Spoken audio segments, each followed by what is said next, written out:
Tonight, we'll be slipping quietly into the ornate and often unsettling world of French royalty, but not to marvel at crowns or battles or balls. No, tonight we're going to peek behind the velvet curtains into bedrooms, betrothals, and bloodlines. This is not the France of postcards or textbooks, but the France of twisted royal marriages. From child brides to incestuous unions, from politically calculated weddings to queens locked in loveless arrangements for the sake of empires. France's royal bedchambers were more dramatic than any soap opera. But don't worry, I'll be telling these stories in the most gently boring way possible. Perfect for drifting off.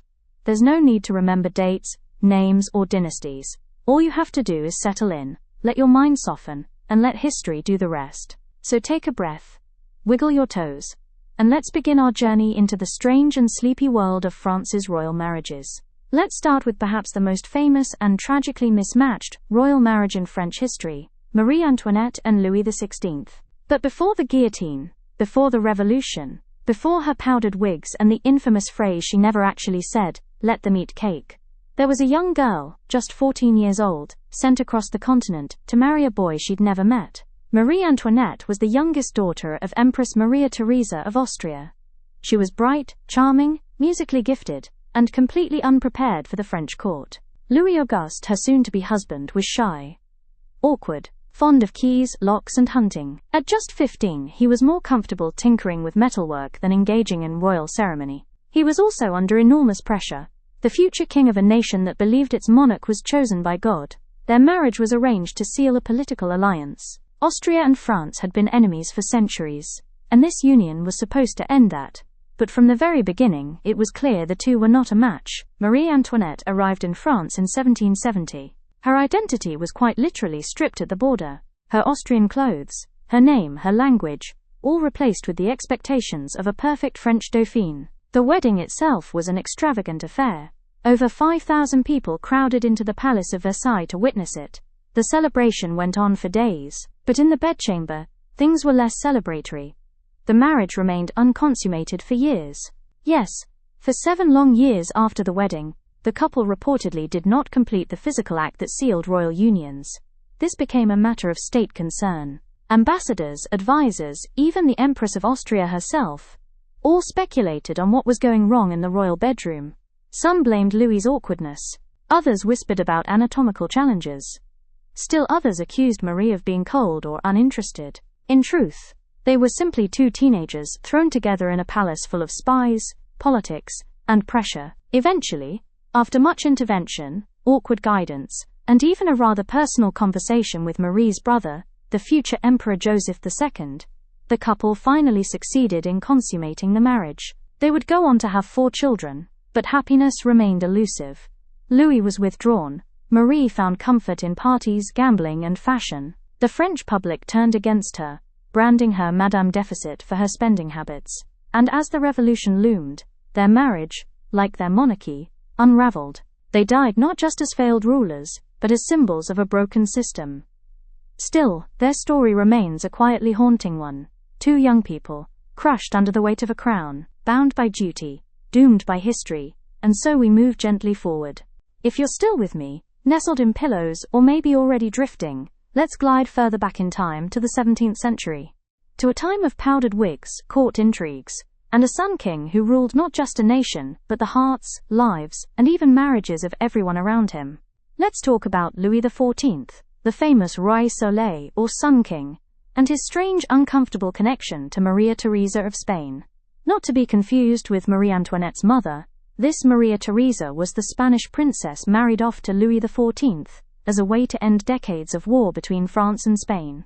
In 1660, Maria Theresa, a shy and pious woman of 21, traveled from Madrid to Saint-Jean-de-Luz to meet her new husband. Their marriage was meant to seal the Treaty of the Pyrenees, a royal peace offering. But as with so many royal unions, it came at a price. To marry the French king, Maria Theresa had to renounce her claim to the Spanish throne. A renunciation that would later prove deeply problematic. But that's a tale for another chapter. For now, let's return to Versailles. The wedding was grand, but almost immediately, the cracks began to show. Louis XIV was charming, intelligent, and notoriously unfaithful. While Maria Theresa adored her husband, perhaps naively, Louis spent most of their marriage parading mistresses through the palace. Some of these mistresses were elevated to official positions, given titles, apartments, and enormous influence at court. The Queen, meanwhile, was left humiliated and isolated.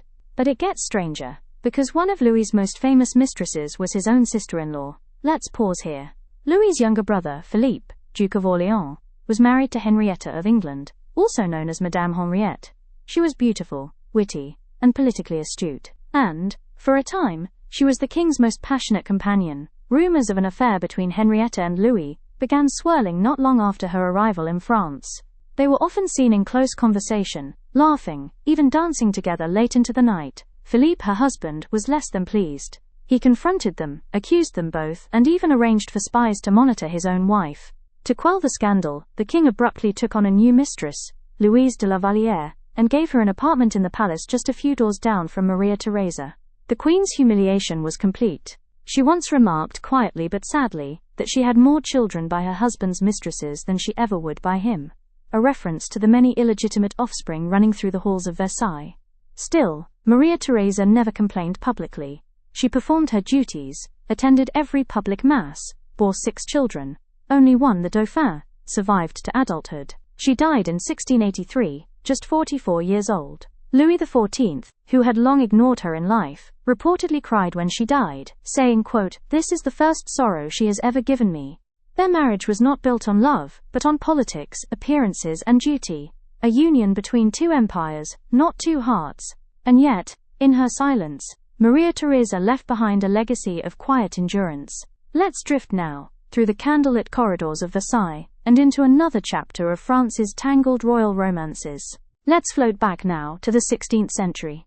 The era of shadowed corridors, whispered plots, and poison-laced wine. Tonight, we meet Catherine de' Medici, the Italian-born Queen of France, a woman whose marriage, motherhood, and manipulation shaped an entire bloody century of French history. Catherine was born in Florence in 1519, into the powerful Medici banking family. Orphaned young, she was raised in convents and courtly halls, eventually becoming the bride of Henry, Duke of Orléans, the second son of King Francis I of France. Their marriage was strategic. Catherine brought money and political connections, but she was a foreigner, and worse, a commoner in the eyes of French nobility. She arrived in France in 1533, just 14 years old, wide-eyed and hopeful. But Henry, her husband, had little interest in her. His heart belonged elsewhere. To Diane de Poitiers, his mistress, who was 20 years older than him. Yes, 20 years. Diane had been Henry's governess when he was a boy. Over time, she became his mentor, his muse, and eventually, his lover. Even after Henry became king in 1547, it was Diane who wielded influence. She decided who was granted court favors. She was the one who selected Catherine's clothing, planned her public appearances, and held sway over the king's affections. Catherine was queen in name, but Diane was queen in power. And for the first decade of marriage, Catherine was childless, a dangerous position for a queen. There were whispers that she was barren, that she was cursed. Some even suggested Henry might set her aside, as kings had done before. But finally, after 11 years, Catherine gave birth. Then again, and again. In total, she had 10 children, 7 of whom survived. This changed everything. Catherine's influence began to grow, and when Henry died in a jousting accident in 1559, the crown passed to their 15-year-old son, Francis II. Now a widow, and the mother of the king, Catherine stepped into real power.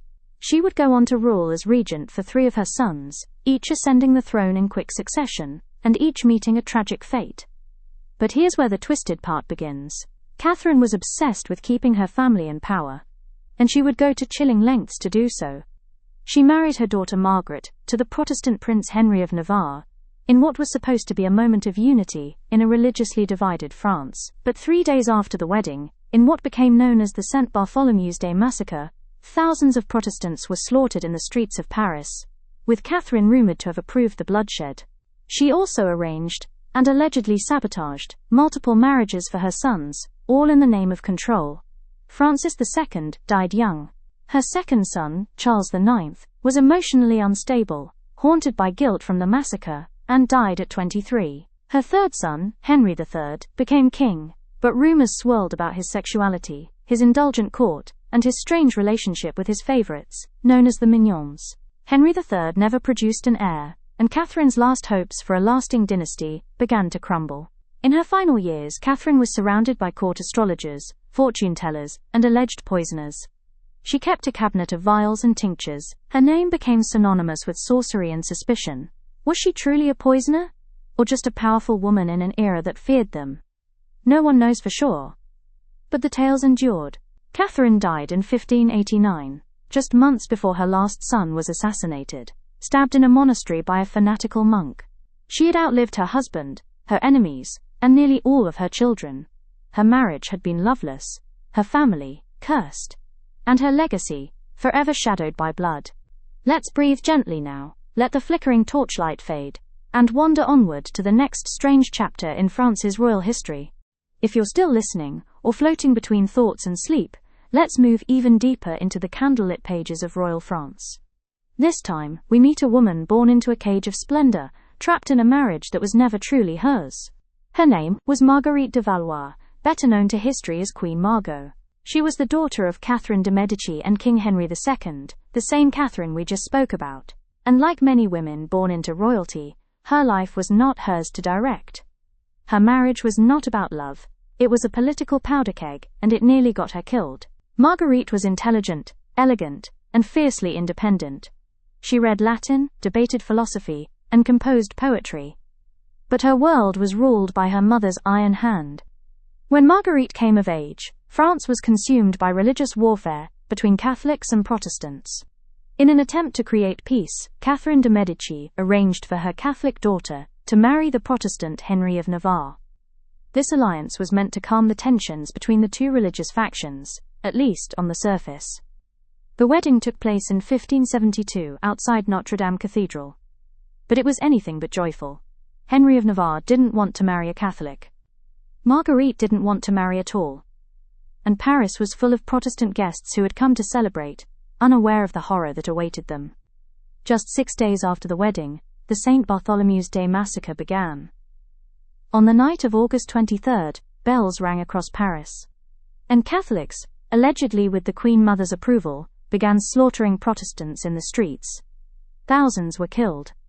Blood ran through the cobbled lanes, and Marguerite was caught in the middle. She hid in her chambers. When soldiers stormed into her rooms demanding Protestant bodies, she threw herself between them and her new husband's allies. According to her memoirs, she saved more than one life that night, risking her own. But the marriage was irreparably broken. Henry of Navarre was kept under virtual house arrest at court. Marguerite, despite being Queen of Navarre, was denied any real power. Worse still, rumors about Marguerite's personal life began to swirl. Affairs, seductions, inappropriate liaisons. The court gossiped endlessly. Some said she was licentious. Others claimed she was simply a woman grasping for control in a world that gave her none. In 1583, she was banished from court, sent to live in isolation in the fortress at Usson, far from Paris. There she remained for nearly 20 years. Her husband, meanwhile, went on to become Henry IV of France, the first of the Bourbon kings. Despite their long separation and complete estrangement, they were never officially divorced until 1599, when Henry needed a new bride who could give him a legitimate heir. The annulment was granted, and Queen Margot, the forgotten wife, was finally free. But here's the remarkable part. After her release, Marguerite returned to Paris. She opened a salon, hosted poets, artists and thinkers. And despite her past, she became a beloved figure in her later years. Eccentric, flamboyant, but admired. She even reconciled with her former husband and became godmother to one of his children. Marguerite of Valois died in 1615, at the age of 61. She left behind no children, no great political legacy, but she wrote her own memoirs, rare for a royal woman of her time, and through them, told her side of the story. A woman born into chaos, married for peace, and remembered, not as a scandal, but as a survivor. Let's exhale now, and follow her footsteps down into the gentle dust of history. Let's sink a little deeper now into a darker chapter of French royal history, one of whispers, shattered minds, and a crown held together with trembling hands. Tonight, we meet Charles VI, a king who believed he was made of glass, and his wife, Isabeau of Bavaria, who stood beside him as his world and mind slowly unraveled. Charles VI was crowned King of France in 1380. He was just 11 years old. At first he was known as Charles the Beloved, a young, handsome ruler full of potential. He married the elegant and foreign-born Isabeau of Bavaria at the age of 17. She was 14, graceful, well-dressed and politically useful. Their union was arranged, of course, but early signs suggest that Charles cared deeply for her. They had 12 children together. For a time, their court was lively, filled with tournaments, music and pageantry. But then, things began to change. In 1392, during a journey through the forest of Le Mans, Charles suddenly turned on his men. He believed they were enemies. He drew his sword and attacked. By the end of the frenzy, he had killed several of his own knights. And then, he collapsed. This was the first of many episodes that would define Charles's reign. Periods of paranoia, memory loss, and terrifying delusions, followed by brief returns to clarity. At times, he refused to bathe, dress, or speak. Other times he insisted he was made of glass. A belief so strong he wore iron rods in his clothing to prevent himself from shattering. He forgot his wife, his children, even his own name. And so, in his absence, Isabeau was left to rule. She became a regent, not in name, but in practice. Working with Charles's brother Duke Louis of Orléans, she tried to keep the fractured kingdom from falling into chaos. But with power came scandal. Rumors spread that Isabeau and the Duke were more than just political allies, that their relationship had crossed from partnership into passion. There's no proof of this, but the court whispered, and the nobility grew restless. Meanwhile, Charles's madness deepened. He would have moments of lucidity, only to slip again into hallucination. He reportedly failed to recognize his wife for 3 years. One account claimed he chased her from his chambers in terror, shouting that she was a demon. The people began calling him Charles the Mad. France itself splintered. Civil war brewed between rival factions, the Armagnacs and the Burgundians, each vying for control of the king, and thus the realm. Through it all, Isabeau remained in the royal spotlight, though not always with admiration. Cartoons and pamphlets depicted her as greedy, adulterous, even treasonous. Yet, she continued to manage court affairs, protect her children, and navigate the minefield of a monarchy built on crumbling sanity. After Charles's death in 1422, Isabeau quietly disappeared from court life. She died in obscurity 3 years later. Today, historians debate her legacy. Was she an ambitious queen who overstepped her bounds, or a capable ruler forced into an impossible position? What is certain is this: hers was a marriage devoured by madness. A queen wedded to a man who drifted further and further away, not into war or scandal, but into a world only he could see. Let's exhale, let the torches flicker, and tiptoe into another strange story, one where power, bloodlines, and fate were tangled from the start. Now we turn to a marriage and a family whose name has become synonymous with the dangers of keeping too much power too close. This is the story of the Habsburgs. Although technically Austrian and Spanish, the Habsburg dynasty had powerful ties to France through generations of arranged marriages. And at the heart of their story lies a belief that would shape, and ultimately haunt, European royalty. That royal blood must not be diluted. In other words, marry your cousin, or your niece, or in some cases both. Tonight, we're focusing on the French connections to this dynasty, where intermarriage wasn't just common, it was policy. Let's begin with Philip IV of Spain, a Habsburg ruler whose daughter, Maria Theresa of Spain, married Louis XIV of France, the Sun King we met earlier. Their marriage wasn't just about love, it was an attempt to tie the two great royal houses together and solidify control over much of Europe. But both Philip and Maria Theresa were products of generations of close-kin marriages, part of a disturbing pattern that had continued for centuries. The Habsburgs believed that marrying within the family preserved divine bloodlines, reinforcing their supposed God-given right to rule. But over time, this led to devastating consequences. By the 1600s, the effects of centuries of inbreeding were becoming painfully visible. Let's talk about one of the most tragic examples: Charles II of Spain, the grandson of Philip IV, and the great-nephew of Louis XIV. Charles II was born in 1661, the product of generations of Habsburg intermarriage. His parents were uncle and niece. Philip IV had married his own sister's daughter. The result? Charles suffered from severe physical and mental disabilities. He was born with the infamous Habsburg jaw, a massive protruding lower jaw that made it nearly impossible for him to chew food or speak clearly. His tongue was so large that it often protruded from his mouth. He was plagued by epileptic seizures, stunted growth, and chronic illness. He did not walk until he was 4. He was never able to sire children, despite being married twice. And yet, he was crowned king. Because there was no one else. His court, realizing his frailty, became a place of manipulation. Nobles, priests, and family members all vied for influence, trying to control the broken young monarch. And behind the scenes, royal matchmakers continued to spin their webs. Charles was married at 18 to Marie-Louise d'Orléans, the niece of Louis XIV of France. She was 17, charming, intelligent, and completely unprepared for the situation she was entering. She arrived in Spain full of life, and found herself in a Gothic, oppressive court filled with superstition, ritual, and silence. Her husband could barely speak to her. Her mother-in-law loathed her. She was expected to produce an heir, and blamed when she couldn't. Marie-Louise suffered from extreme depression, isolation, and likely an eating disorder. She died at just 26, her health having withered away in the Spanish court.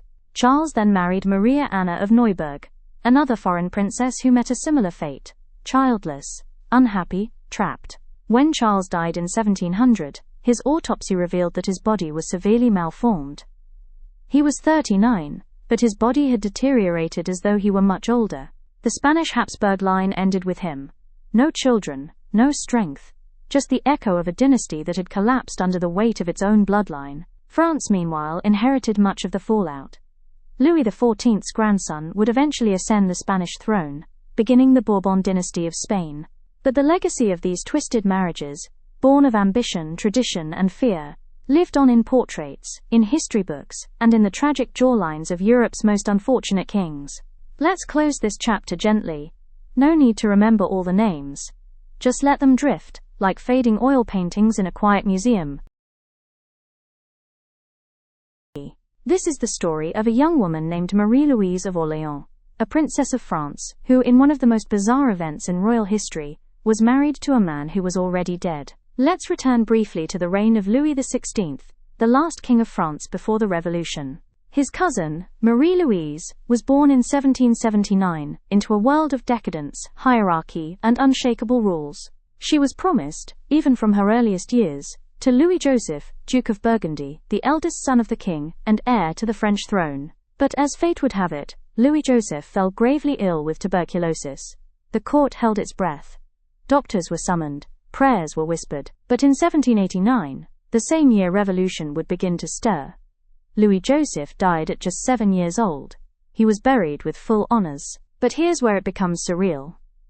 Despite his death, the marriage was ordered to proceed. Yes, the court insisted that the engagement be formalized posthumously, making Marie-Louise a widow before she was even a bride. A posthumous wedding was not unheard of in European history, used occasionally for political or religious reasons, but in this case, it was largely symbolic.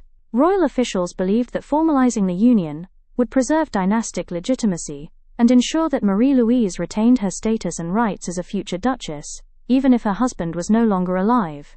A ceremony was held in a private chapel. A ring was placed on Marie-Louise's finger. She knelt, alone beside an empty cushion, a stand-in for the deceased groom. Witnesses recorded the event solemnly, as if nothing were unusual. No laughter, no celebration, just another box checked in the ledgers of royal protocol. Marie-Louise, just 9 years old at the time, likely didn't understand the full weight of what was happening.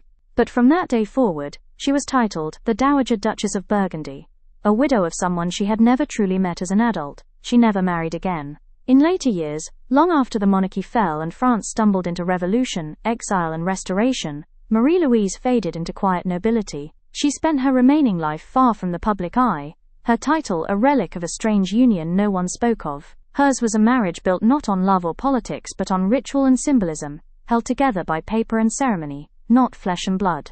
And so she closes our strange procession of royal brides and grooms, those who wed for alliance, for duty, for madness, and sometimes, even after death.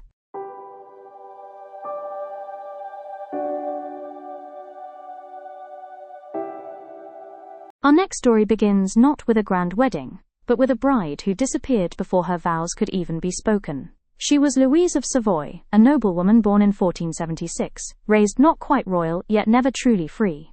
Louise's name is sometimes forgotten in the long scroll of French dynasties, but her choices, especially one quiet act of rebellion, would ripple across generations. Let's begin with a girl born in a court, but not a queen. Her early life was shaped by politics. Her father, Duke Philip of Savoy, held influence over lands stretching from modern-day Italy to parts of France. Her mother died young, and Louise was quickly seen as a valuable piece in the marriage game. At 11, she was promised to a young noble, then again at 13, this time to a cousin of the French king. Each time, the match fell through. Finally, when she was 14, her betrothal was sealed. She was to marry Charles d'Orléans, a widower nearly twice her age, and a cousin to the king. It was a smart match. On paper, Charles was wealthy, well-connected, and in need of an heir. Louise, now of marriageable age, was sent to court to begin preparing for life as his duchess. But then, something happened. Just days before the wedding, Louise vanished. No one is quite sure where she went. Some claimed she fled the palace in the dead of night, cloaked and escorted by loyal attendants. Others said she feigned illness and hid away in a remote family estate. Whatever the truth, the wedding never happened. In a time when noblewomen had no say in their marriages, Louise's disappearance was nothing short of scandalous. The court was furious. Charles, humiliated. But strangely, the punishment never came. Why? Because shortly after her escape, Louise secured a different match, one far more beneficial to the crown. She married Charles, Count of Angoulême. A minor noble, yes, but one with strong blood ties to the royal line. And when their son was born in 1494, Louise named him Francis, as in Francis I, future King of France. Yes, the boy she gave birth to would go on to wear the crown, lead the country through the Renaissance, and become one of its most celebrated monarchs. And Louise? She became Queen Mother, the most powerful woman in France. When Francis ascended the throne at 20, he leaned heavily on his mother's wisdom and strategic mind. Louise governed in his absence, negotiated treaties, ran the royal household. She was respected, even feared, by foreign diplomats. All of it, because she once refused to go through with a marriage that would have caged her. Louise's runaway wedding faded into a footnote. But her choice, quiet, brave, defiant, reshaped the French monarchy. And tonight, as we drift deeper into royal history, let her story remind us that sometimes the most powerful legacy comes not from the marriage that happens, but from the one that never did. We return now to the glittering world of Louis XIV, the Sun King. A monarch who ruled France for over 70 years, and whose court at Versailles dazzled the world. We've already met his official queen, Maria Theresa of Spain. Quiet, obedient, and largely ignored. But what if I told you Louis may have had a second wife? A queen kept in secret. Tonight, let me tell you the story of Françoise d'Aubigné, better known as Madame de Maintenon. Françoise was born in 1635 to a disgraced noble family. Her father died in prison. Her childhood was marked by poverty, instability, and social scorn. She was clever, but not titled, educated, but not wealthy. By all accounts, she should have remained on the fringes of court life. But fate had other plans. As a young widow, she became governess to the children of one of Louis XIV's many mistresses, Madame de Montespan. At first, her role was modest, to educate the king's illegitimate children and keep them out of scandal. But Françoise's calm intelligence and quiet strength soon caught Louis's attention. He promoted her, moved her into the palace, gave her a title, Marquise de Maintenon. And somewhere along the way, something deeper began to form. Unlike his previous mistresses, Françoise did not seek attention. She was pious, reserved. She counseled the king on matters of morality, religion, even war. Their bond deepened, and rumors began to swirl. By the time Louis's official queen, Maria Theresa, died in 1683, Madame de Maintenon was always by his side. Then, in the winter of that same year, the unthinkable happened. Louis XIV is believed to have secretly married her. There were no grand celebrations, no coronation, no public announcement, just a quiet ceremony, performed by his confessor, in a private chapel at Versailles. There are no surviving records, no official documentation, but nearly all historians agree. The Sun King married a governess in secret. She could never be acknowledged as queen. That would be unthinkable. She was born without title, without fortune. She could not bear heirs. But for the last 30 years of Louis's life, Madame de Maintenon was his closest companion. She slept in a room next to his, attended every council, advised on royal appointments, religious matters, and the education of the court's daughters. And when Louis lay dying in 1715, it was she who held his hand. After his death, Françoise withdrew from Versailles. She retired to the Maison Royale de Saint-Louis, a school for noble girls that she had founded years earlier. She lived there until her death in 1719, aged 83, far longer than most queens, and with a legacy more lasting than many who wore a crown.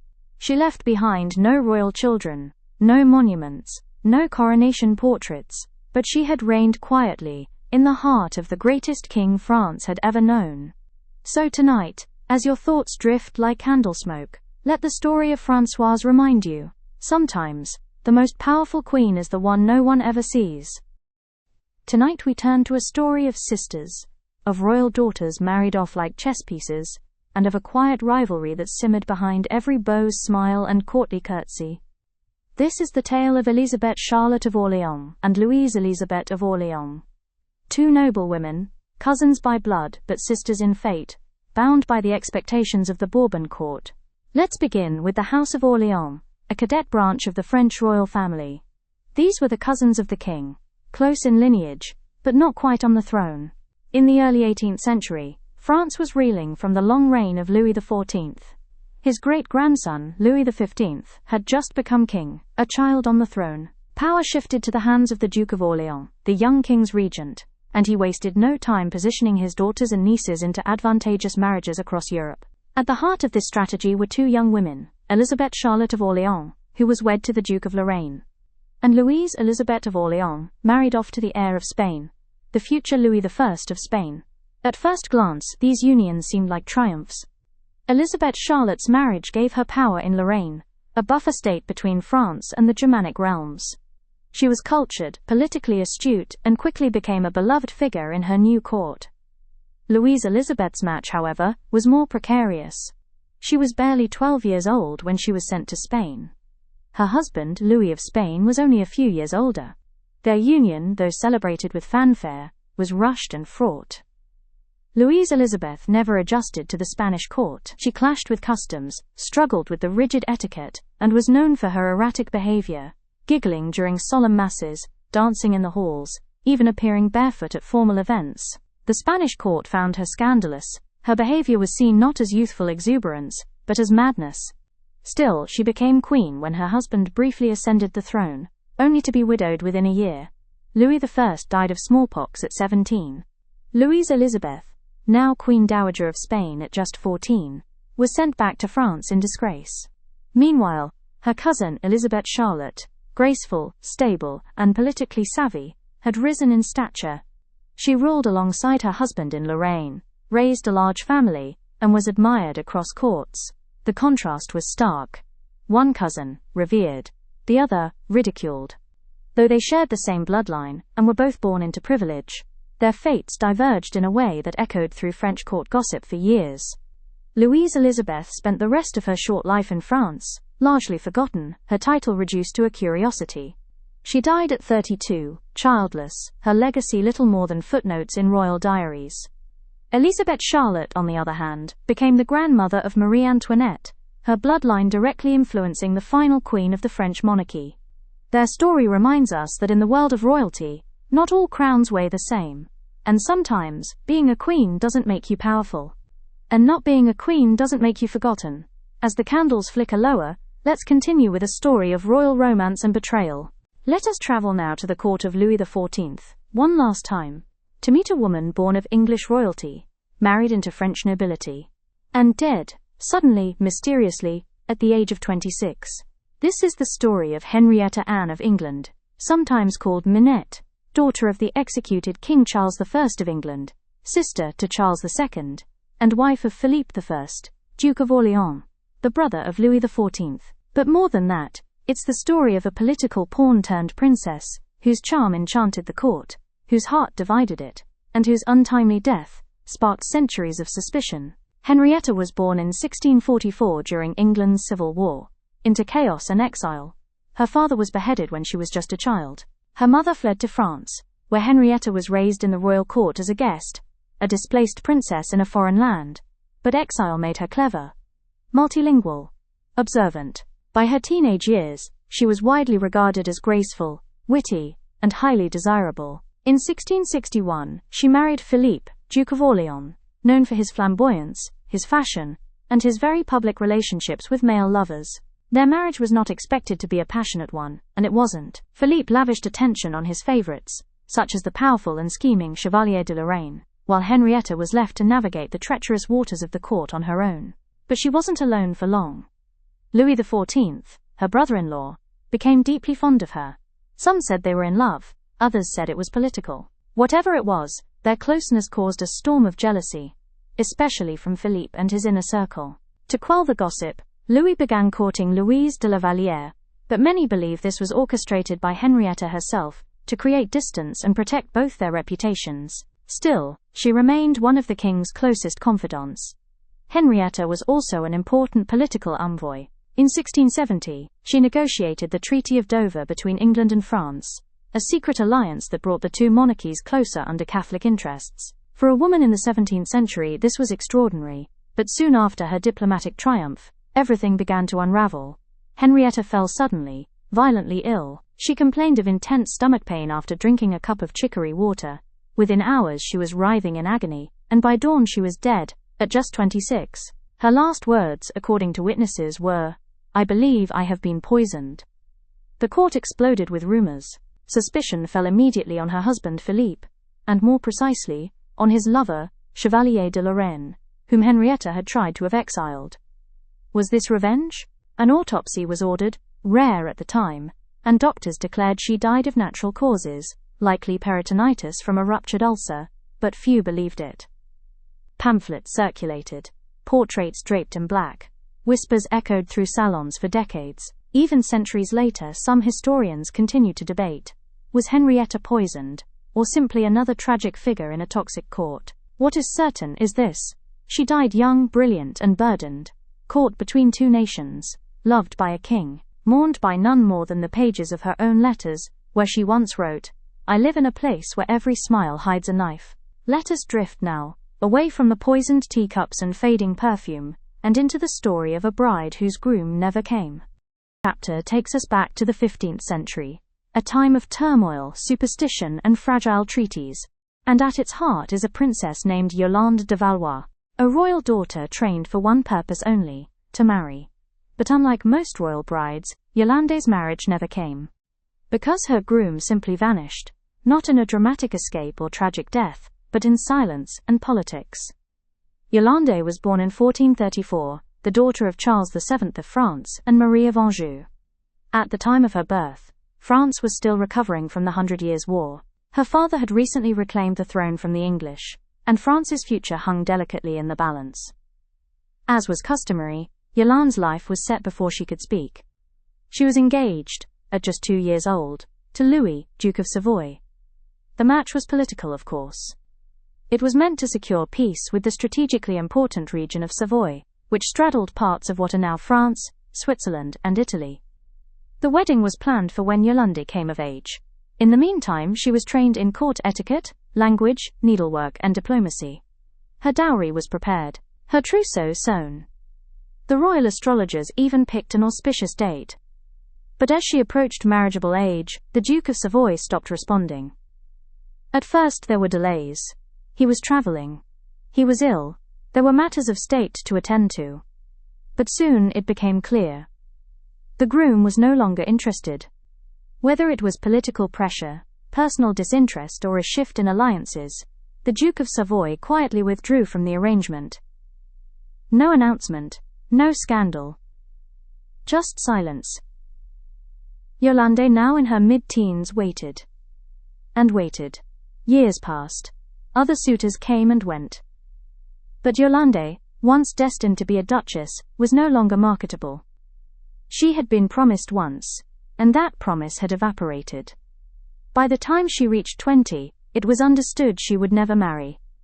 Instead, she was given a role at court, not as a queen or a duchess, but as a lady of the royal household. She lived out her years in relative obscurity, writing poetry, corresponding with foreign princesses, and tending to her family's charitable foundations. Her name faded from official records, but in letters from the time, her story lingers, the tale of a bride raised for a wedding that would never come. She once wrote, "I was taught to kneel at the altar, but no one came. Tonight, As your thoughts drift like forgotten petals in an old cathedral, remember Yolande, the princess left at the threshold of a life she never lived.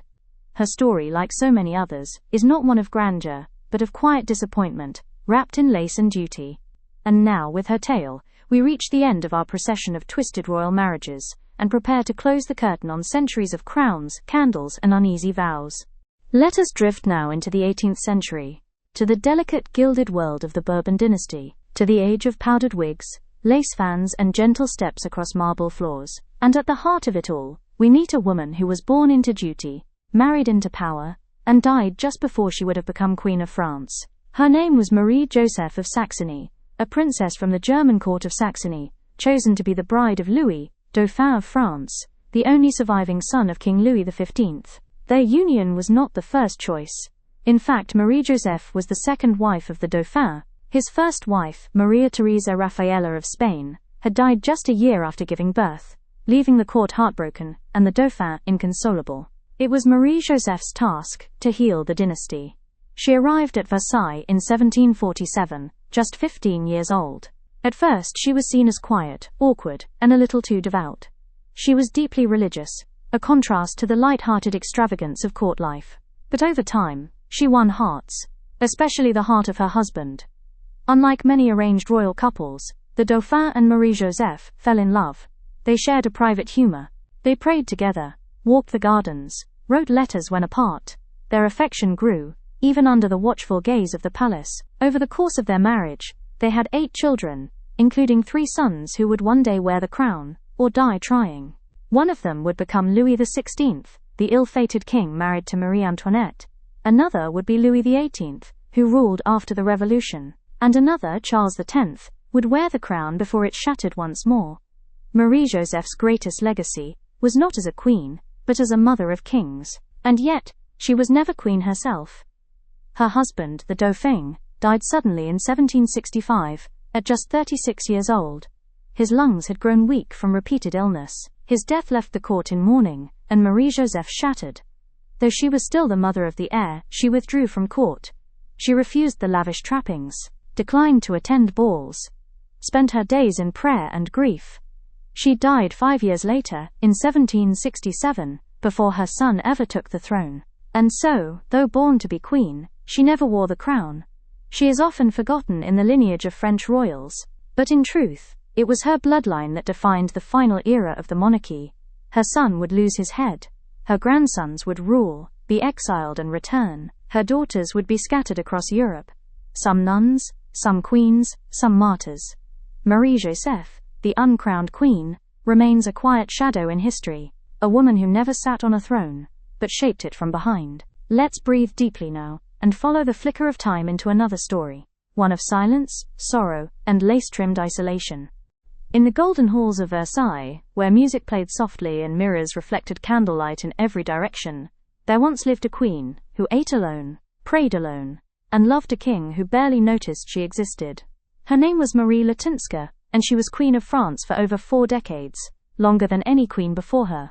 And yet she is remembered, not for triumph or tragedy, but for being quietly forgotten. Marie was born in 1703 in Poland, the daughter of a briefly reigning king, Stanislaw Leszczynski. Her family lost the throne while she was still young, and they wandered Europe as exiles. By her teenage years, she was an unmarried princess of little fortune, living in genteel obscurity. But in 1725, her fate changed overnight. The young King Louis XV of France, just 15 years old, was in need of a wife.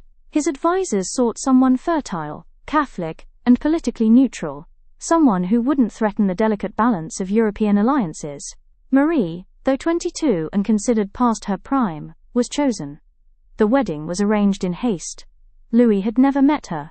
She traveled to France, alone, cloaked in protocol and prayers.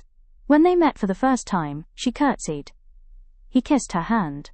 And so began one of the coldest royal marriages in French history. At first, Louis was kind, courteous, respectful. They had 10 children, yes 10, though only 7 survived infancy. But soon after the births the warmth faded. Louis began seeking comfort in mistresses, most famously Madame de Pompadour, who held court influence for decades, and even lived in apartments just down the hall from the Queen. Marie was humiliated, but never voiced complaint. She turned to religion, art, and her children.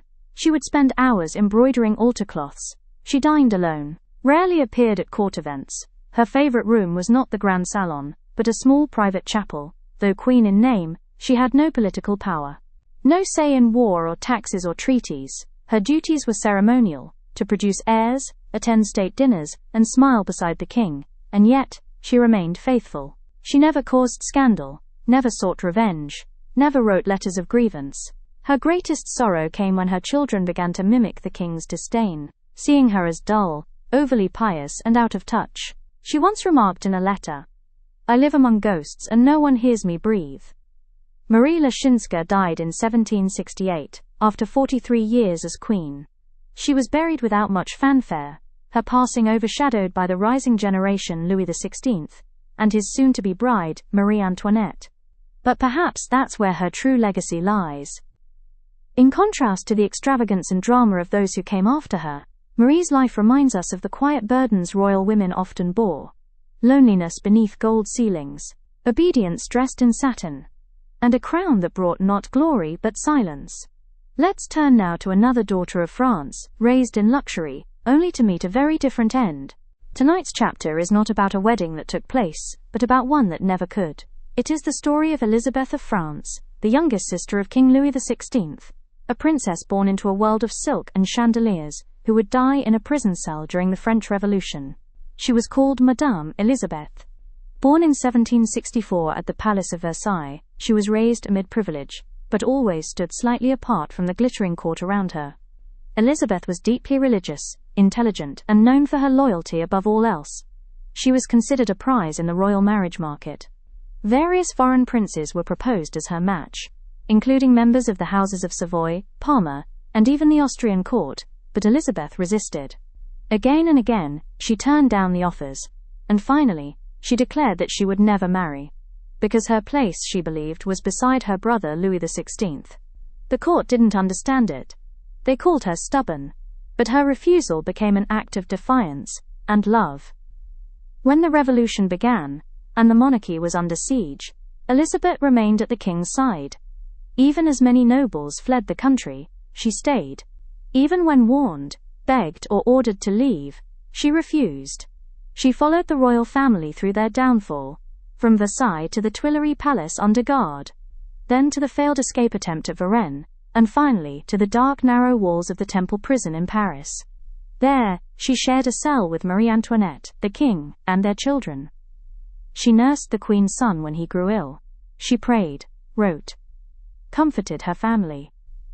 And when Louis XVI was executed in January 1793, Elizabeth stood with her sister-in-law and nephew as the last living representatives of the monarchy. But not for long. In May of 1794, Elizabeth was arrested by the Revolutionary Tribunal and condemned to death. Not for anything she had done, but for who she was. She was led to the guillotine with a group of other prisoners, all women. One by one, they were executed in alphabetical order. Elizabeth's name came last. As each woman before her fell, she whispered prayers, comforted the others, and when her time came, she stepped forward calmly, silently, without resistance. She was just 30 years old. Her body was buried in a mass grave. Her engagement, her marriage prospects, her noble name, all erased in the blood of revolution. But even in silence, she left behind a kind of nobility that had nothing to do with titles. She once wrote in a letter, "I was born Elizabeth de France, but I hope to die simply as a soul who loved." Tonight, let her story settle over you like a soft cloak of night. A princess who gave up marriage to stand beside a doomed family.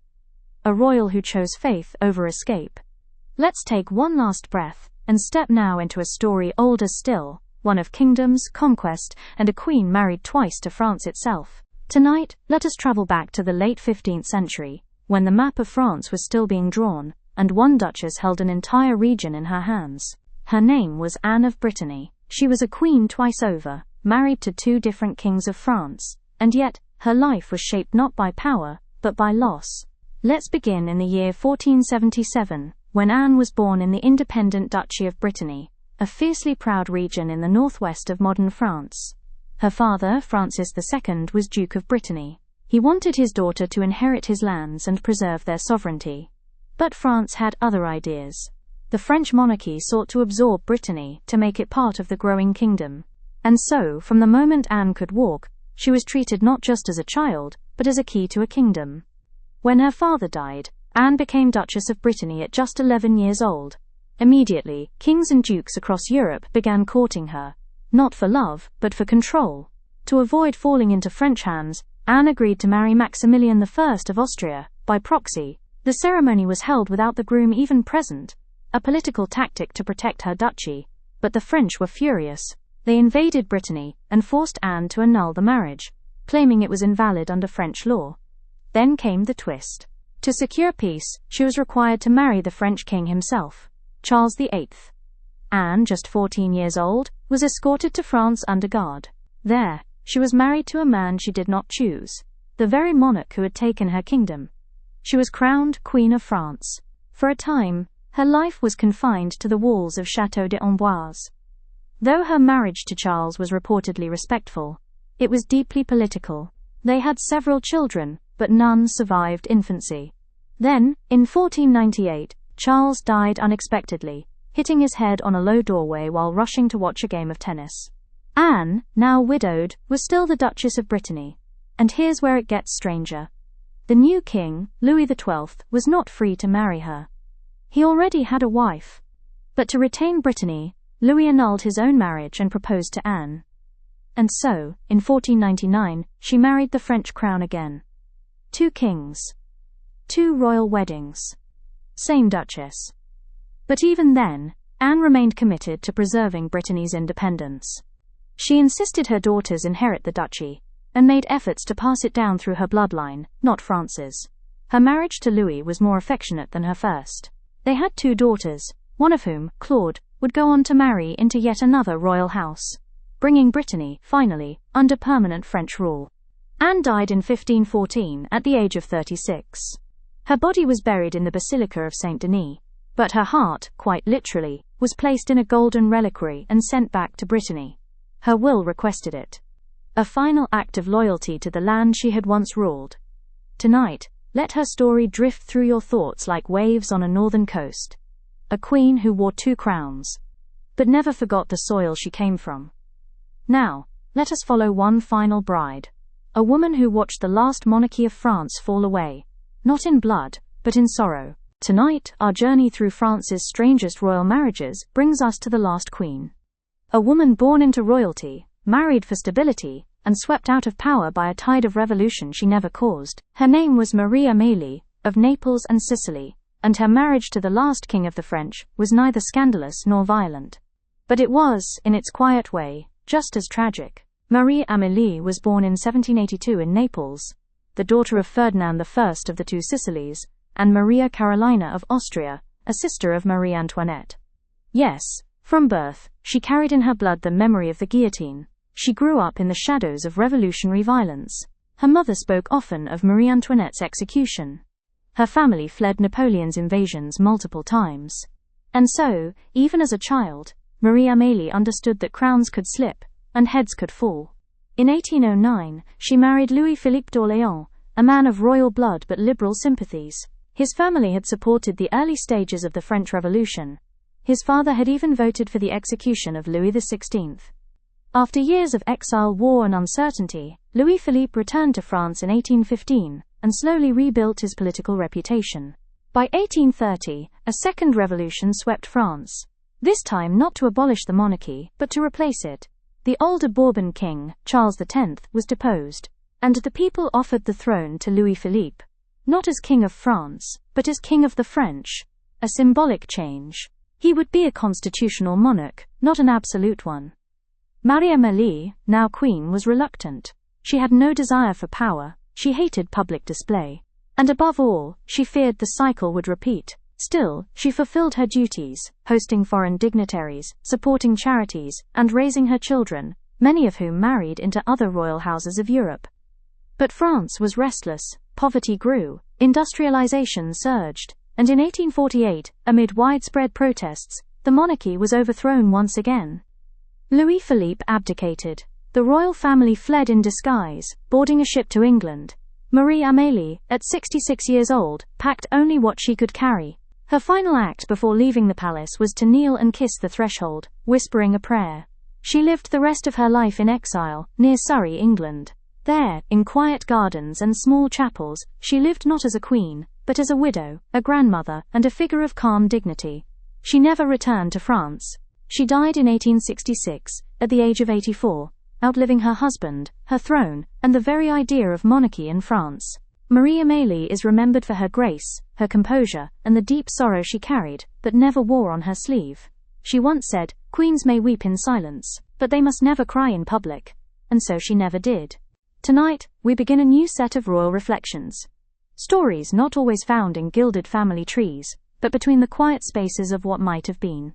Let me introduce you to Louise Hollandine, a princess by birth, an artist by passion, and a bride only in brushstrokes. Louise was born in 1622, the daughter of Frederick V of the Palatinate, and Elizabeth Stuart, who herself was the daughter of King James I of England. In other words, Louise was of royal stock on all sides, German, English, and distantly French, through ancestral lines. Her parents were exiled monarchs, once King and Queen of Bohemia for just a few short months before war drove them out. Their nickname became almost cruel, the Winter King and Queen.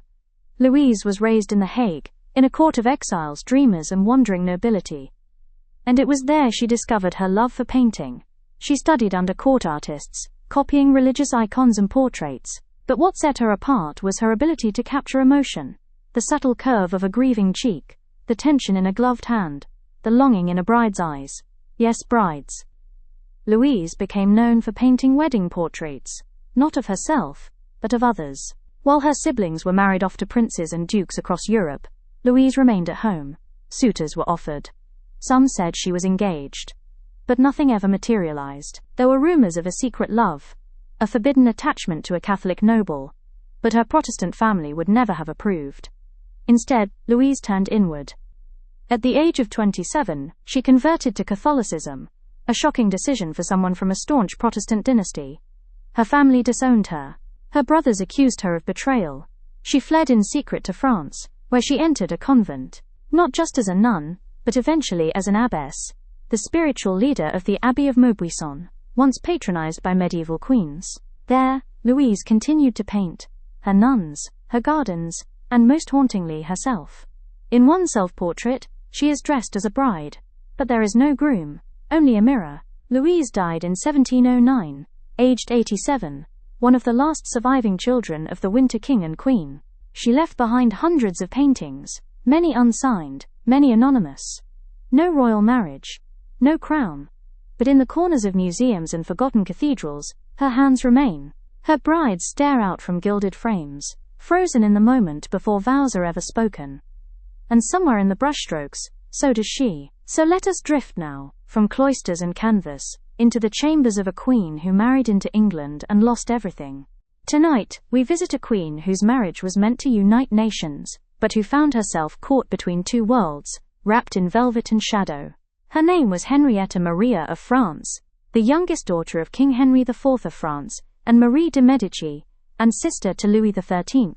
She was a Bourbon princess, raised in the palaces of Paris, fluent in art, music, and courtly graces. But in 1625, at the age of 15, she was sent across the English Channel to marry a king she had never met. That king was Charles I of England, reserved, devout, and already struggling to control his fractious kingdom. Henrietta's arrival was not greeted warmly. She was Catholic in a fiercely Protestant England. She brought priests, icons, and foreign customs.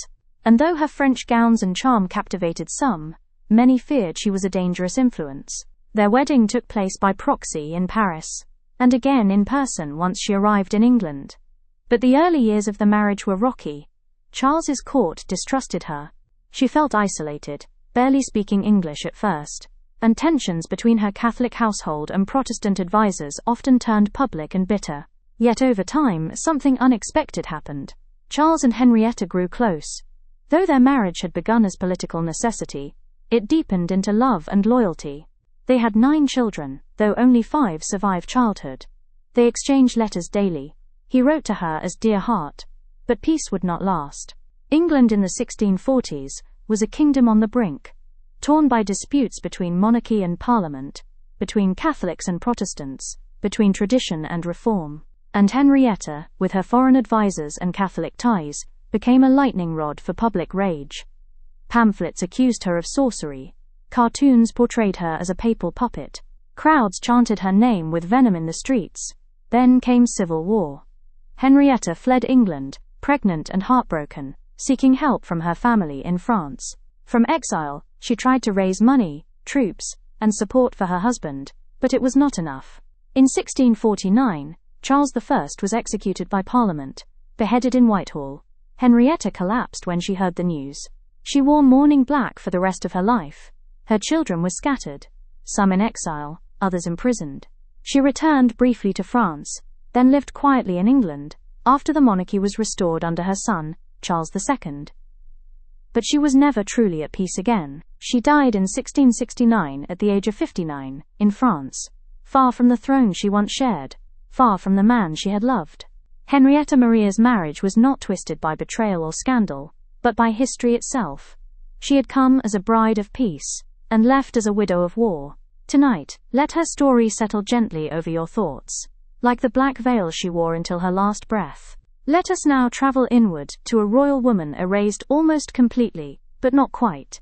Tonight's tale is of a woman born of empires, whose name echoes through royal genealogies, but whose story, her thoughts, her feelings, her voice, has nearly vanished. This is the story of Maria Theresa of France, not the famous Empress of Austria, but the eldest daughter of Louis XIV and Queen Maria Theresa of Spain. She was born in 1667, at the very height of her father's power. The Palace of Versailles was under construction. France was the envy of Europe. And little Maria Theresa, as La Petite Madame, was beloved by all. She was the king's first legitimate child, a symbol of dynastic success. From the moment she could walk, she was trained to be a queen. She studied multiple languages. She learned music, embroidery, diplomacy, and religious devotion. And when she was just 5 years old, plans began for her marriage. Several potential matches were considered: Spanish, Austrian, Italian, but none were confirmed. The politics of Europe shifted too quickly. France's wars, alliances, and ambitions made the game of royal matchmaking endlessly complex. As Maria Theresa entered adolescence, one proposed match seemed most likely: a union with her double cousin, the Holy Roman Emperor Joseph I.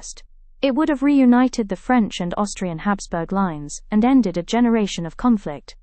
But the negotiations fell apart. Why? No one quite knows. Some say the emperor's advisors feared her health was fragile. Others claimed France was unwilling to meet the dowry demands. And some whisper that Louis XIV himself, famously prideful, refused to send his daughter abroad. Whatever the reason, Maria Theresa never married. She remained at Versailles, a royal presence with no role. She was given apartments in the palace, a staff of ladies-in-waiting, and a title. But she rarely appeared at court functions. There are almost no surviving letters from her hand, no journals, no official portraits after childhood. It is as though she faded while still alive. She died suddenly at the age of 22, in 1672. Some said it was tuberculosis. Others suspected a fever or miscarriage. Louis XIV reportedly wept, and then resumed court life the next day. She was buried in the Basilica of Saint-Denis, among kings and queens. But in the grand histories of Versailles, she is little more than a name in a family tree. Maria Theresa of France, daughter of a king, married to no one, remembered by few. Yet perhaps her silence speaks for so many royal women, raised for the altar, but never asked if they wished to kneel. Let's leave her now, gently, reverently, and visit one more girl-turned-bride, caught between revolution and childhood.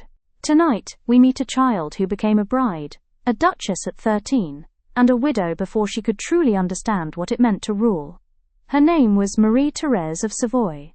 She was born in 1756, into the royal house of Savoy, a powerful dynasty with deep roots in Italy, and strong ties to the courts of France and Austria. From an early age, she was taught the arts of queenship, language, court manners, embroidery, prayer, and above all, obedience. When she was just 11 years old, her engagement was arranged to Charles Philippe, Count of Artois, the youngest grandson of King Louis XV of France. Charles was charming, impulsive, and favored by the aging king. Marie-Thérèse, quiet and sheltered, was chosen to bring Italian elegance to the French court. She was sent to Versailles with fanfare, celebrated in public ceremonies, and married in 1773, at the age of 13. The marriage was grand. The gowns, the fireworks, the music, all dazzling. But behind closed doors it was clear, this was not a love story. Charles spent most of his time gambling, hunting, and keeping company with mistresses. Marie-Thérèse was left in the shadows of Versailles, struggling to adjust to its strange rhythms. She bore 4 children, 2 of whom survived infancy. She adored them, especially her eldest son, Louis-Antoine, who would later become heir to the Bourbon legacy. But her health was fragile. Her spirit, even more so. As revolution approached, Marie-Thérèse's quiet life became one of fear. In 1789, as the Bastille fell and mobs surged toward Versailles, she fled with her children to the countryside. Her husband Charles escaped abroad, into exile. She remained in France a little longer, refusing to abandon her children. But the pressure grew. The monarchy collapsed. Louis XVI was executed. Marie Antoinette followed. And in 1793, Marie-Thérèse of Savoy died suddenly, at the age of just 37. Some say it was tuberculosis. Others whispered poison. What is known is this: she died alone, in a borrowed estate, far from court, her titles stripped, her lands seized. She was the last royal buried with full honors before the revolution made such traditions impossible. Even her funeral procession was interrupted by angry citizens. Her husband would return to France many years later, not as Count of Artois, but as King Charles X, the last Bourbon king before the final collapse of monarchy. He would mourn her quietly, but never remarry. And so Marie-Thérèse, the girl queen who never truly ruled, became a ghost of a vanished world. A bride before her voice had found its shape. A duchess whose kingdom dissolved in flame. Let's leave her now with a soft exhale, and follow one final would-be queen, a woman with royal blood and an unfulfilled destiny. Tonight, we end with a queen who was never Queen of France, and yet, she dreamed of it, was raised for it, prepared her soul and her body for it. And still, the crown passed her by, not for lack of beauty, wisdom or grace, but because the world around her shifted, too fast for her to follow. This is the story of Marie of Romania, a woman whose roots stretched across every European royal house, whose upbringing was soaked in tradition, and who nearly became the French queen that never was. She was born in 1875 as Princess Marie of Edinburgh, a granddaughter of Queen Victoria of England, and also a granddaughter of Tsar Alexander II of Russia through her mother. But through strategic planning and careful marriage brokering, she was seen as a future French consort. France had transitioned to a republic, but royalists still hoped for a restoration of the monarchy. And one possible route was through the Orleanist line, which traced its claim through Louis-Philippe I, the last king of the French. Enter Prince Philippe, Duke of Orleans, a tall, dashing and exiled would-be king, living in England. He was smitten with Marie from the first time he met her. They exchanged letters. Their families arranged long walks in the countryside. He asked for her hand. She was only 16. But her mother refused. She saw the restoration of the French crown as unlikely, even ridiculous. She wanted her daughter married to a ruling monarch, not a prince in exile. Marie wept, but obeyed. Instead, she was married to Crown Prince Ferdinand of Romania, a distant, quiet man from a small, uncertain kingdom. She did her duty. She moved to Romania, bore 6 children, and became queen in 1914, just as Europe was erupting into World War I. As Queen of Romania, Marie would shine.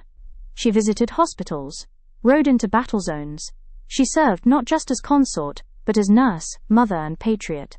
She helped negotiate Romania's place in post-war Europe. She became beloved, not for lineage but for presence. But France never left her heart. When she visited Paris in the 1920s, crowds lined the streets. They cheered not just for a visiting queen, but for the queen they might have had. She was regal, composed, fluent in French and English and Romanian. But she never forgot what was taken. That long-ago proposal, never fulfilled. She wrote in her diary, "I could have ruled the court of Versailles with silk and steel, but instead I learned to carry fire through mud." Marie died in 1938, having outlived empires, revolutions, and the last flickers of monarchy across Europe. She was buried in a convent, but her heart, like Anne of Brittany's, was sealed in a separate vessel, placed in a church she had built with her own hands. She never wore the crown of France, but she carried its weight, all the same.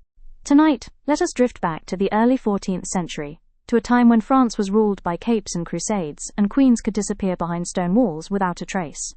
This is the story of Blanche of Burgundy, a queen who was crowned, then accused, and then vanished. Her name struck from ceremony, her body sealed in shadow.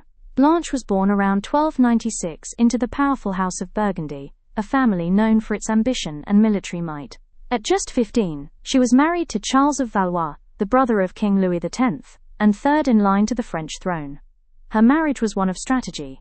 She was beautiful, well-connected, and politically useful, and for a time, all seemed well. But the court of France in the early 1300s was a place of whispers, and the deadliest whisper of all was infidelity. In 1314, while her husband was still a prince, a scandal erupted, one that would shake the very foundation of the monarchy. Blanche, along with her sister-in-law Margaret of Burgundy and Jeanne of Burgundy, were accused of adultery. The evidence? Allegedly, a guard spotted the women passing secret messages and gifts to two knights, the Dorny brothers, during a celebration at the Tower of Nesle. From there the rumors grew: late-night meetings, secret trysts, even hidden pregnancies. The Tower of Nesle scandal, as it came to be known, became France's first great royal tabloid story. King Philip IV, Blanche's father-in-law, was furious. He ordered the arrest of the women and the knights. The Darnay brothers were tortured and executed, flayed alive, castrated and hanged. Blanche, along with Margaret and Jeanne, was imprisoned in a fortress, shaved, cloaked in black, and placed under permanent watch. Though Margaret was queen consort of Louis X, and Blanche was married to Charles, both were removed from court entirely. Their marriages were essentially nullified by disgrace. Margaret died in captivity, some say by illness, others by suffocation. Jeanne was eventually released and reinstated as queen, after her husband took the throne. But Blanche remained locked away. Her husband, Charles, who would become King Charles IV of France, never released her. Instead, when he ascended the throne in 1322, he had the marriage annulled. Blanche spent the rest of her life in a remote nunnery. Forbidden from appearing in public or returning to court, she died in obscurity, her name scrubbed from many official records. And yet, the scandal left its mark. The Tower of Nesle affair created cracks in the Capetian dynasty that never fully healed. It cast doubt on the legitimacy of royal heirs. It sparked war, rebellion, and succession crises. And at its heart was Blanche, a queen who wore her crown briefly, only to have it taken without trial. Was she guilty? Or simply a victim of rumor? No one knows. But as you fall deeper into rest tonight, let her story remain like the cool stone walls of a forgotten tower. Quiet, heavy and echoing with questions. Tonight, we turn to a figure whose name shimmered through the court of King Henry II of France, not because she wore a crown, but because she ruled without one. This is the story of Diane de Poitiers, the king's mistress, muse, and shadow queen, a woman whose influence outlasted gowns, titles, and even marriage itself. Diane was born in 1499 into the minor French nobility. She was married young, at age 15, to a man 40 years her senior. By her early 20s, she was widowed, wealthy, intelligent, and already renowned for her elegance. But it wasn't until she became the governess of Prince Henry, the second son of King Francis I, that her true story began. Henry was 11. Diane was 31. She educated him, guided him, advised him, and somewhere along the way, she became his obsession. When Henry was just 16, he married Catherine de' Medici, a political alliance with the powerful Florentine banking family. But despite their union, it was Diane de Poitiers who held his heart and his confidence. Their romantic relationship began sometime after his marriage, and for the next 25 years, Diane would remain the most powerful woman in France, even as another woman wore the title of queen. She was given lavish gifts, titles and palaces, including Château de Chenonceau, one of the most beautiful estates in the Loire Valley. She signed royal documents, attended council meetings, advised on matters of war, culture, and architecture. Court artists portrayed her as Diana the Huntress, graceful, divine, untouchable. And Catherine de' Medici? She watched in silence. Though queen, Catherine was forced to bow to Diane at public events. Even during childbirth, Catherine's chambers were overseen by Diane's attendants. Still, Diane managed her role with remarkable skill. She never flaunted her influence cruelly. She dressed modestly, She used her power carefully, often funding hospitals, schools, and the arts. But everything changed in 1559. King Henry II was mortally wounded in a jousting tournament. A splinter from a lance pierced his eye and entered his brain. As he lay dying, it was Diane he called for. Catherine refused to let her enter the room, and when Henry died, Catherine finally seized her long-awaited revenge. She banished Diane from court, forced her to return the crown jewels, took back Château de Chenonceau. Diane, now in her 60s, was exiled to her estate at Annette, where she lived out her remaining years quietly. She died in 1566, aged 66, never returning to Versailles, never reclaiming her place beside the throne. Yet her legacy remained. She shaped the taste of the French Renaissance. She guided a king for decades. And she proved that power does not always come from marriage. Sometimes it comes from presence. So let her story wrap around you tonight, like the soft velvet of a cloak worn by someone never crowned, but never forgotten. Tonight, we go back to the early 13th century, to a bride taken young, a crown offered in haste, and the quiet devastation that followed, in both politics and lives. This is the story of Isabella of Angoulême, Queen of England, and Countess of a French province, a woman whose marriage helped set fire to the 100 Years' War. Isabella was born around 1188 in the county of Angoulême, a small but important region in southwestern France. Though not from one of the great royal houses, her lineage gave her political value. Her father was a powerful vassal of the King of France. At just 12 years old, Isabella was betrothed to Hugh Us de Lusignan, a nobleman whose lands bordered hers. The union was expected to consolidate power and bring peace to the region. But then, the King of England intervened. King John of England, the youngest son of Eleanor of Aquitaine and Henry II, and now the ruler of vast territories in both England and France, visited Angoulême in 1200. He saw Isabella, and he wanted her, not for love, but for strategy. Marrying Isabella would give him control over Angoulême and threaten the Lusignans' influence. So, he took her. Despite her engagement to Hugh, Isabella was abducted, or rather, politically seized, and married to King John just weeks later. She was around 12 years old. John was over 30. The marriage was swift, controversial, and seen by the Lusignans and the King of France as a grave insult. The French crown responded by seizing John's lands, citing feudal law. The Lusignans joined the French side, and so, from a single snatched marriage, a war began. England and France descended into decades of conflict, border skirmishes, sieges, betrayals, and burned castles. John would lose most of his French holdings. Meanwhile, Isabella, now Queen of England, found herself isolated in a court that viewed her with suspicion. She bore 5 children, including the future King Henry III, but had little public influence. She was crowned and paraded, yes, but rarely allowed to govern or speak. After John's death in 1216, Isabella returned to France to claim her inheritance. And in a strange twist, she eventually married Hugh de Lusignan, the son of the man she was originally promised to. She went from being a pawn of kings to a queen dowager and political matriarch, ruling her lands with boldness and fire. But her legacy was complicated. She was seen as proud, vengeful. Some called her scheming, even dangerous. And yet none of the chaos that followed her began with her choices. She had been taken, married, moved like a piece across a chessboard. By the time she died in 1246, England and France were locked in a Cold War that would stretch, on and off, for more than a century. And at the root of it all was a wedding dress, stitched for a girl who never got to choose. Let's exhale now, let the battlefields fade, and move gently into a court where marriage didn't bring peace, but a plot to poison a queen. Tonight, we return to the late 16th century, to a court glittering with jewels and stained with secrets, where alliances were sealed with kisses and shattered with knives. This is the story of Marguerite de Valois, daughter of Catherine de' Medici, sister to kings, and wife to a man who tried more than once to end her life, but she survived. And then, she wrote it all down. Let's begin in 1572. Marguerite, known affectionately as Queen Margot, was one of the most beautiful and educated women of her time, witty, daring, and beloved at court. She was born into the powerful Valois dynasty, daughter of King Henry II, and Catherine de' Medici. Her brothers were kings, Charles IX, and later Henry III.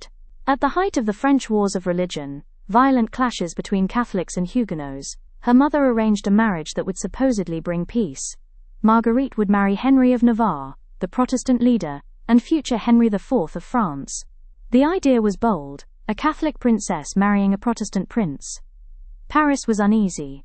On the day of the wedding, Catholics and Protestants gathered under the shadow of Notre Dame. The ceremony was held outside the cathedral. Henry could not enter, being Protestant. The bride wore white, but beneath the celebration tension was rising. Then, just 6 days later, the city exploded. On the night of August 23, 1572, bells rang out, and mobs descended on Protestant homes in what became the St. Bartholomew's Day massacre. Thousands of Huguenots were murdered in the streets, many of them guests at Marguerite's wedding. Marguerite herself wrote that she was awakened by screams and blood pooled beneath her door. She saved several people with her own hands, hiding men in her rooms, shielding them from the king's guards. Her husband, Henry of Navarre, was spared, but only after converting to Catholicism under pressure. And their marriage? It was over before it had begun. They lived separately. Rarely spoke. Henry took mistresses. Marguerite took lovers. She was accused of scandal. Some true, most exaggerated. She was eventually imprisoned by her brother, King Henry III, for political reasons, and kept under house arrest for 18 years. Her husband, now King Henry IV, wanted her out of the way. He offered poison. He sent threats. He begged the Pope for an annulment. Finally, in 1599, she agreed. On one condition. She would keep her title and her lands. She retired from court, never remarried, and became a kind of living legend. The scandalous queen who had survived the bloodbath of her own wedding, and outlived every king who tried to silence her. She died in 1615, at the age of 61. And she left behind a memoir, rare for a royal woman at the time, recounting the violence, the betrayal, and her own strength in a world that treated queens as pawns. "I was born into a world that never wanted me to speak," she wrote. "So I spoke, and wrote, and lived. Let her words lull you now, like the turning of a heavy velvet page. And join me for one final chapter, a tale wrapped in silence, identity, and perhaps the deepest royal secret of them all, is not one of battle, coronation, or official marriage, but one of a secret birth, a veiled life, and a question that history has never been able to answer." This is the story of Louise Marie Thérèse, known as the Black Nun of Moray. She lived in a quiet convent outside Paris, wore a habit, took holy vows, and may have been, just may have been, the illegitimate daughter of King Louis XIV and Queen Maria Theresa of Spain. Let us begin in 1664. The court of Versailles was at its most opulent. Louis XIV, the Sun King, reigned with divine right. His queen, Maria Theresa, had recently given birth, but something was wrong. According to private letters and court gossip, the newborn child was quietly removed from the palace and never spoken of again. Around the same time, a baby girl appeared at the Abbey of Moray-sur-Loing, a royal convent near Fontainebleau. She was not an orphan. She came with a generous pension, signed documents, and a cryptic name, Louise Marie Thérèse. The nuns were told to care for her as one of their own. She was raised in comfort, given an elite education, and, in time, took the veil. What set her apart, what still draws historians into the mystery, was this. Louise Marie Thérèse was a woman of color. Described in writings as having dark skin and African features, her presence in a French convent shocked visitors, especially because of how reverently she was treated. She received regular visits from high-ranking courtiers. Her expenses were covered by the royal treasury. And she referred to herself, subtly, but often, as the daughter of the king. Many believe she may have been the secret child of Queen Maria Theresa, whose African lady-in-waiting was one of the few women constantly by her side. If so, Louise would have been both royal and illegitimate, a threat to the image of divine monarchy. Rather than expose the birth, the child may have been sent to the convent, hidden behind robes and prayer. Others claim she was simply the daughter of servants, that the mystery has been romanticized. But one thing is clear. Louise Marie Thérèse lived a life unlike any other nun in France. She died in 1732, in her 60s, having never left the abbey. Her grave is marked simply, but her legend lives on. A princess who may have never been acknowledged. A daughter whose mother could not claim her. A sister who was cloistered not for her sins, but for her blood. Tonight, let her story settle softly into your thoughts. A final footnote on a long scroll of marriages, secrets and crowns, all tangled in history's quiet shadows. And now, dear listener, You've walked with me through palace corridors and convent gates, through candlelit bedrooms, blood-stained altars, and dusty throne rooms long since emptied. We began with young brides trembling in silk, with marriages arranged not for love, but for land, for alliances, for power. We met queens who wore their crowns like cages, and women who wore no crown at all, but ruled hearts and courts all the same. Some were wedded to mad kings, others to cold ones, a few to men who were already dead. Some were married off at 12, others were promised at 2, some were never married, and spent their lives in silence, watching history turn without them. We met mistresses who wielded more influence than monarchs, and wives who were never loved, and daughters born in secret, whose names are still hidden in footnotes and shadow. Some of these women were queens for a moment. Others reigned for decades, but nearly all were forgotten, buried beneath the marble statues of men who made history, while they were only expected to make heirs. And yet, they endured.